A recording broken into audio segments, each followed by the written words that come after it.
servo, fala no irmão, na palavra, Senhor, e no meu coração.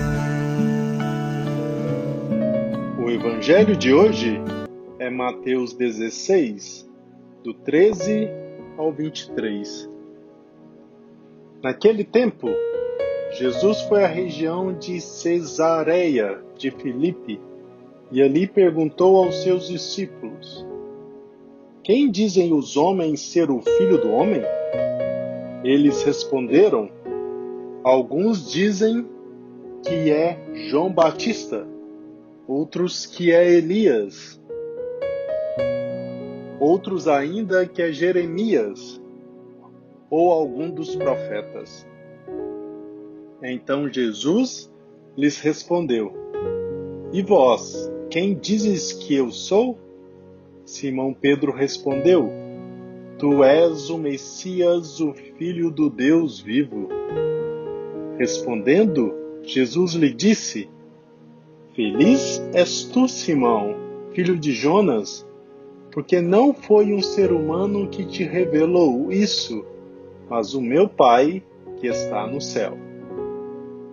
Por isso eu te digo que tu és Pedro, e sobre essa pedra construirei a minha igreja, e o poder do inferno nunca poderá vencê-la. Eu te darei as chaves do reino dos céus. Tudo o que tu ligares na terra será ligado nos céus. Tudo o que tu desligares na terra será desligado nos céus. Jesus então ordenou aos discípulos que não dissessem a ninguém que ele era o Messias. Jesus começou a mostrar aos seus discípulos que devia ir a Jerusalém e sofrer muito da parte dos anciãos, dos sumos sacerdotes e dos mestres da lei, e que devia ser morto e ressuscitar no terceiro dia. Então Pedro tomou Jesus à parte e começou a repreendê-lo, dizendo: Deus não permita tal coisa, Senhor, que isso nunca te aconteça. Jesus, porém, voltou-se para Pedro e disse: Vai para longe, Satanás. Tu és para mim uma pedra de tropeço, porque não pensa as coisas de Deus, mas sim as coisas dos homens. Jesus precisava instruir os seus discípulos e orientá-los, a fim de que pudessem estar preparados para os fatos que teriam de acontecer, quando da sua morte e ressurreição. Por isso, lhes perguntava: Quem dizem os homens ser o Filho do Homem? Diante das diversas conjecturas que as pessoas faziam sobre si, Jesus então indagou novamente a eles: E vós, quem dizeis que eu sou? Com essa inquirição, Jesus instigava os seus seguidores a perceberem a sua verdadeira identidade e missão. Simão Pedro, por 2 vezes, foi quem se manifestou mediante as perguntas de Jesus. Na primeira ocasião, inspirado pelo Espírito Santo, proclamou a verdadeira identidade de Jesus e foi considerado feliz por ter escutado do próprio Deus Pai essa revelação. Por isso, Jesus deu a ele a missão de dirigir a sua igreja, entregando-lhes as chaves do reino dos céus, como o poder de ligar e desligar também no céu tudo o que fosse por ele ligado e desligado na terra. Na segunda ocasião, raciocinando conforme sua humanidade, Pedro demonstrou sua fraqueza quando não quis admitir o sofrimento pelo qual Jesus teria de passar e foi repreendido. O mesmo Pedro, a quem Jesus entregara as chaves do reino dos céus e a quem construíra como fundamento da sua igreja, foi então mandado para longe como Satanás e pedra de tropeço. Diante desse quadro, percebemos também a nossa fragilidade humana e como estamos sujeitos a escorregar pelas nossas próprias palavras e ideias.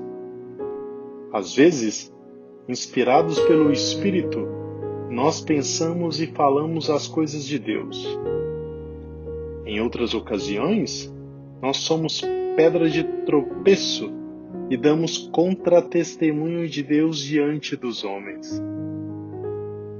Dentro de cada um de nós há o divino e há o humano. O nosso homem velho está sempre querendo destronar o homem novo renascido do Espírito Santo. Porém, Jesus também conhece a matéria da qual somos feitos. E mesmo diante das nossas fraquezas e imperfeições, Ele continua a nos confiar a missão de construir o seu reino aqui na terra. As nossas atitudes, às vezes não motivadas pelo Espírito Santo, em outras, pela nossa própria natureza corrompida pelo pecado, por isso, perdemos a sintonia com Deus e o seu Espírito. As perguntas de hoje são: isso também acontece com você? Procure recordar algum acontecimento que você foi ambíguo e pergunte ao Espírito Santo como poderá agir agora que tem consciência disto. Quem é Jesus para você? Você já percebeu que tudo quanto você fizer na terra terá repercussão no céu? Em meio às várias respostas à pergunta sobre quem seria Jesus, alguns dizem que é João Batista, outros que é Elias, outros ainda que é Jeremias ou algum dos profetas. É da boca de Simão Pedro que ouvimos essa profissão de fé. Tu és o Messias, o Filho do Deus vivo. Trata-se de uma afirmação completa que, segundo São Tomás, expressa bem o dogma cristológico proclamado no Concílio de Éfeso em 431. Jesus é verdadeiro Deus, o Filho do Deus vivo, e verdadeiro homem, o Messias. Por isso, não é estranho que nosso Senhor tenha demonstrado grande satisfação diante do príncipe dos apóstolos, realçando a felicidade deste. Porque não foi um ser humano que te revelou isso, disse Jesus, mas o meu Pai que está no céu.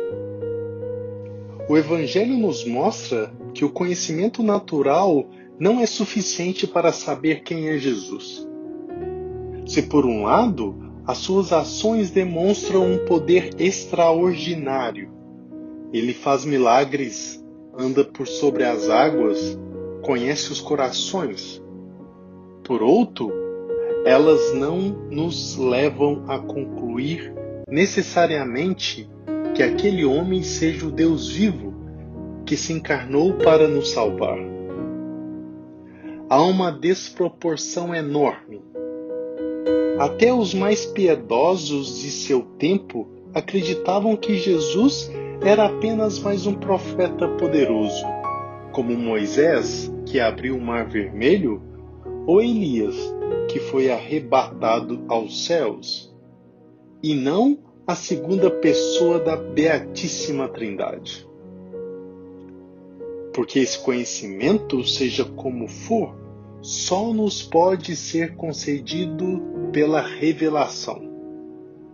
Trata-se, portanto, de algo que nem mesmo uma inteligência angélica poderia conhecer por si mesma.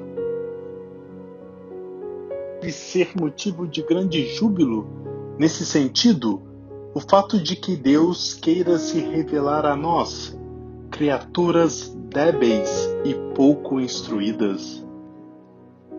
Mas essa graça só é concedida aos que a podem com perseverança, conforme a promessa de nosso Senhor. Se vós, pois, sendo maus, sabeis dar boas coisas a vossos filhos, quanto mais vosso Pai Celestial dará o Espírito Santo aos que lhe pedirem. Não significa que devemos ser, desde já, almas místicas de sétimas moradas, mas importa que sejamos sim, homens e mulheres de coração, que tudo esperam de Deus, cuja graça não está tão pouco do outro lado do mar, recorda-nos as Escrituras, mas está perto de ti, na tua boca e no teu coração. Não obstante, nenhuma graça pode ser obtida por quem se mantém preso aos deuses mudos. Pedro destaca que Jesus é o Filho do Deus vivo, contrapondo-o aos ídolos mortos dos pagãos. A religião pagã tinha o costume nocivo de cultuar deuses cósmicos como as estrelas ou figuras místicas, desprovidas de verdadeira personalidade. Hoje em dia, esses falsos deuses estão presentes sobre uma nova roupagem: o dinheiro, o sexo, a fama, a carreira, o entretenimento. E tem a mesma influência negativa sobre nossos corações, fazendo-nos querer servir a dois senhores. No fim das contas, tornando-nos reféns de nossas paixões e do nosso ego, agindo ora como cãozinhos feridos, lambendo as próprias vergonhas, ora como pavões vaidosos, exibindo glórias passageiras. O Concílio Vaticano explica que em Cristo não é só o mistério de Deus que se abre a nós, mas a nossa própria existência. Cristo, novo Adão, na própria revelação do mistério do Pai e do seu amor, revela o homem a si mesmo e descobre a sua sublime vocação. E de fato, Jesus revelou a identidade mais profunda de Simão a partir daquela manifestação eloquente de fé. Desde então, o príncipe dos apóstolos passou a se chamar Pedro, em referência à sua vocação de sustentar e confirmar a fé da Igreja de Cristo. Nesse dia, peçamos ao nosso Senhor o dom de um conhecimento mais profundo da sua pessoa divina, a fim de que não fiquemos mais vagando como indigentes nesse mundo, mas a exemplo de São Pedro no Evangelho, sejamos apresentados à nossa verdadeira identidade e finalidade, a comunhão eterna com o Pai. Que Deus te abençoe. Bom dia.